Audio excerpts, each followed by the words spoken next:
Took my buddies diving in Mala Ramp. Mala Ramp is an old pier that is located in the west side of Maui, Hawaii.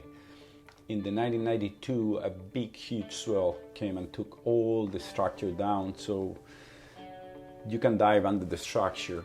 Like you get octopus, eels like wide mouth moray that you see here, plenty of turtles. One of the best shore dives, I would say, in Hawaii.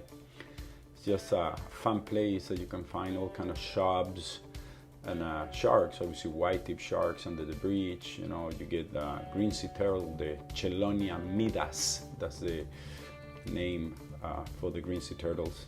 And they're protected in Hawaiian waters. Also, you can be in a good day and find all kinds of different eels around here.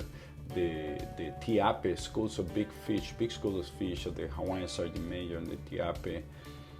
A few collector sea urchins, frogfish, pencil sea urchins, turtles and eels having fun with each other. But the most important part is like it's a very easy entry to go and dive this side. You just walk through the beach on the left side of the pier and you go to a 40-45 feet of water. Just one of the best dive sites on Maui to go from shore.